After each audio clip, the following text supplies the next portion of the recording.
ଛୁଛାଟାରେ ହେଉଅଛ ଲୋକ ହସା ଜଣେ ମୂର୍ଖ ବାଳକ ହିଁ ଭରତ ସଙ୍ଗେ କରୁଅଛ ଯୁଦ୍ଧ ଆରେ ରେ ମୁଡ଼ା ଗଧ ଯାହାର ନିଶ୍ୱାସ ବାଜିଲେ ସମ୍ଭାଳି ବାହାରକୁ ନାହିଁ ତୋର ଦମ୍ଭ ଡାଲ ମତେ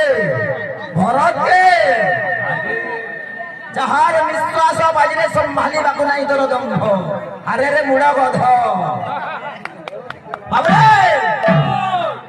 এই সরকণা গ্রামর সংকীর্তন মন্ডলী বাবুরে উভয় পার্টিকে নিমন্ত্রণ করেছিল ডুঙ্গরিপালি এবং মহলে সংকীর্তন মন্ডলীকে নিমন্ত্রণ দিয়ে বলে আমি কীর্তন করে আসিছি এই জায়গাকে কিন্তু যেতি দর্শক দর্শক আছেন সেমানকু কি নিমন্ত্রণ করা এই জায়গাকে মানে উপস্থান করে আছি দুই পার্টির সংকীর্তন উপভোগ করছেন এনজয় করেছেন দেখিবার লাগিয়েছ शास्त्र मध्य रखवार कथा यार ध्यान नहीं बुढ़ा झोड़ा मुंडा छाड़ो